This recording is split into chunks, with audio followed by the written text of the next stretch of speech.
So it's day 2 of the body work on the S14. The homie Frank and the homie Mike. So Mike actually took, or he's taking body school classes, and he knows how to work with Bondo better than I do. Because if I were to do it, you would see a bunch of high and low spots everywhere. We're still seeing them now. Yeah, we're still seeing them now. Everywhere. The body shop did an okay job, but left us a lot of work to do. Alright, so the goal for today is to get everything, get all the Bondo, all the low spots, high spots, smooth. Tomorrow, try to get everything else, get it ready for paint. Friday, get all the side skirts, balances, front bumper, get everything else ready, and then Saturday is going to be paint day, so stay tuned for that. Alright, so my camera ran out of battery, so I'm using my phone. I'm going to go ahead and roll the fenders on the S14. Why? Because I'm going to go ahead and paint the car tomorrow. So I don't want to roll the fenders after the paint because I don't want to crack the paint. So with that being said, I'm going to just go ahead and roll the fenders now. And I want to put you guys on a time lapse since I am on a crunch time to get everything ready for tomorrow. So I'm going to go ahead and do that, put you on a time lapse, and you guys just sit back and watch.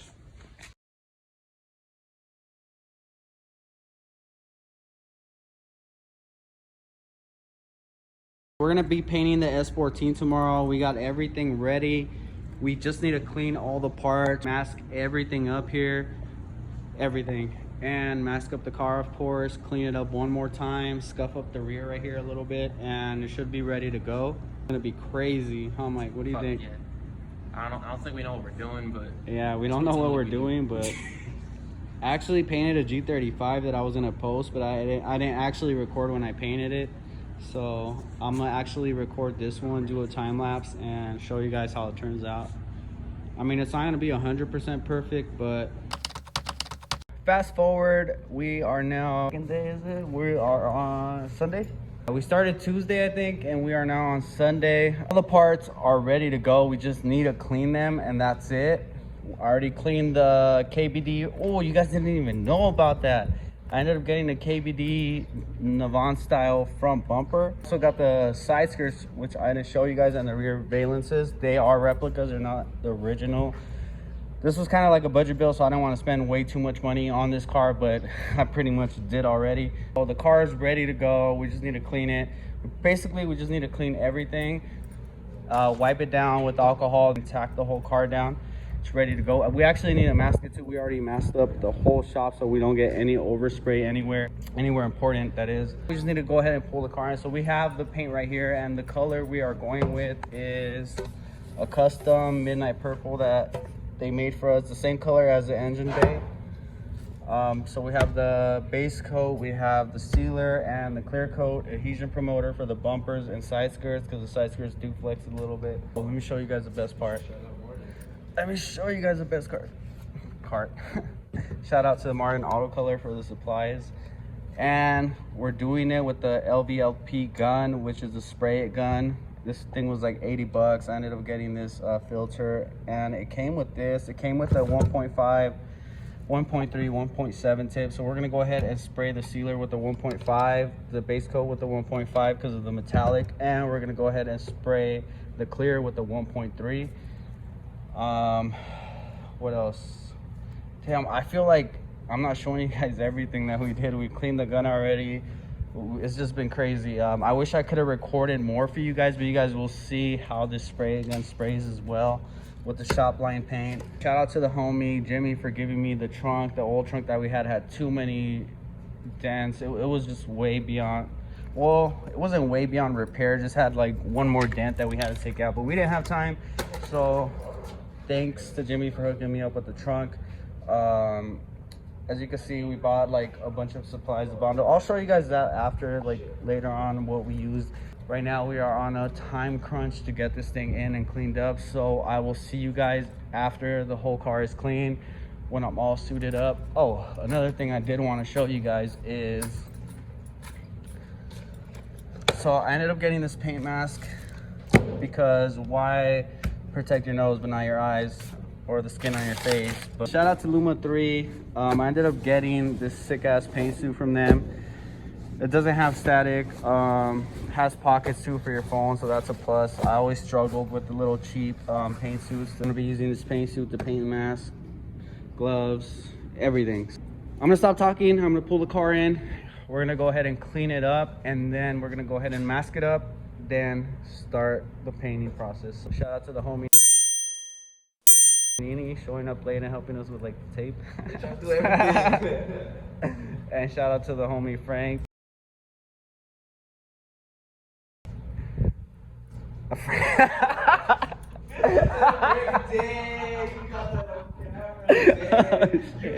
I'm sorry. Shout out to the homie Frank and Mike. Shout out to the homie Mike too. He did a shitload of work on the 240. Oh shit. I said sorry, Mike. Alright, you know what I mean. Alright, now for real though, I'm gonna get to work. Alright, so everything is clean, ready to go. My boy Frank, Mike. I'm back as Frank. Is mixing up the primer right now, sealer, I should say. To spray on the whole car. I wanted to paint the car myself, but Mike. But Mike did most of the work, so I'm probably gonna let him throw a few coats. I'll probably just throw one of the base coats and let him do the rest. I'm about to turn on the blowers and get to it. This thing does not want to come back to life. So we sprayed it with sealer, but we didn't look at the temperature. It was like 90 degrees and we were using medium hardener, so the sealer started gumming up on us, clogging the gun, which led to a lot of orange peel on the sealer. So that's why we're back at midnight. We sanded the whole car down, and the color of the car is going to be midnight purple. That's why we're here at midnight. Not the temperature, just the color. So hopefully that works out for us and the color comes out good. It should, because the temperature I think is perfect to spray with the medium hardener. And it's a base coat and sealer, so I think it'll be good. Right? What do you think, Jason?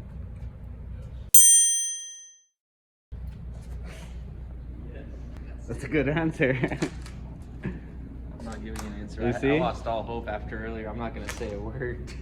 They're not Teslas. Yeah, this thing does not want to come back to life. We'll see after the base coat. Oh shit, I forgot to do a time lapse on the sealer. Sorry guys. Alright, this time I'm gonna set up the camera and do a time lapse on all this being painted. We'll see how this turns out. Hopefully we're done by 5 in the morning, and then we can put everything away, unmask everything. Yeah, we'll probably be done by like 7 in the morning. Yeah, let's make it 9. We gotta clean everything up. Mike put a little bit of a primer on here. We're gonna sand it down real quick and then clean it up, start hitting it with the base coat, followed by the clear. We should be done if everything goes well. Right? If. Keyword. Are you guys ready to see the paint? This thing is crazy, and this is a custom color they made for me. If I had the code, I would give it to you guys, but look at the purple. It's crazy. It's showing up like a bluish purple on camera, but in person it's purple. So yeah, let's go ahead and get this thing on. All right, so here we're mixing up the paint, then we head outside to test out the gun, and that is why we're gone for so long. We were having a little bit of trouble testing it out, which we found out later what it was. I'll explain later after this video is over. So here we're putting a little bit more paint in, painting the door jambs. All is going well on the door jambs in certain areas, but once we start hitting the trunk, that's when we start getting the issues, and I will explain that later. So like day 300 of painting one car. Fuck, it is, what time is it? Fuck, I don't even know the time. I don't know when we got here. What time is it? 7:23. So we got here at midnight. It's 7:23. We were having a shitload of issues with the paint gun and the pressure and everything. So I guess the ratio that we were using was 2 to 1 to get more coverage. So when we did that, the 1.4, 1.5 tips were not working. They were clogging up because of the metallic. So we ended up using a 1.7. We figured that out after like 2 fucking hours of trying to get it right. We lost a lot of paint, and I had only ordered 2 quarts because I thought this, you know, that's pretty much all we needed for 2 coats on this car to look perfect, right? But us working on this thing all day, all week, I should say, not getting any sleep, as you could tell by the way I'm talking. So when we put the sealer down, it didn't lay right, so we had to sand it down. So now the car wasn't one solid color. So I don't know if it shows on camera, but you guys see those spots? Those are from the primer. So basically the car just has 2 coats on it, but with a light tint. So that's why you could see those colors. Now if the car was completely black and didn't have those, then it would be like one solid color and we would have been good to go on throwing on the clear. But since that happened, there's no way we could get it to look right, as you can see, or there was no way we could get it to look right. So it's a day after the 240SX has been painted, and as you can tell by the title, everything that could go wrong with the paint job went wrong with the 240SX. I'm putting it out there so you guys can see that everything doesn't go well all the time, but everything that could go wrong went wrong, from the air pressure to the air pressure gauges not working, to the tip sizes that we were using with the mix ratio of the paint, to not having a solid base underneath the purple to get a solid color. Pretty much everything that went wrong. We got fish eyes on the fenders due to maybe contamination. Maybe we touched the fenders after we had wiped them down. The front bumper, we sanded through the adhesion promoters, so the paint didn't stick well to those areas because we did not add more adhesion promoter, which now we know for next time to do so. The front bumper, I'm probably gonna get it down to the plastic and restart from scratch, clean it again, and do my best to get it right. 2 choices. I could sand off all the paint and sealer, reseal it, repaint it, or I could just sand down the purple base coats and then go ahead and throw a black base coat and followed by the 2 purple base coats. I mean, it already has a sealer on the car is already sealed, so I'm pretty sure when sanding down just the 2 purple base coats, I should have enough foundation to add the black base coat and the 2 purple coats. Correct me if I'm wrong, but I think for now that's what I'm going to do. Tomorrow I'm going to go ahead and paint the roll cage, and I'm going to make a video on that. While I wait for the supplies to repaint the 240SX, I'm just going to go ahead and paint the roll cage, do whatever I can. That video will be out soon, and hopefully it comes out right this time. I can't wait, man. Thank you guys so much for watching. Once again, Ed Range. Peace.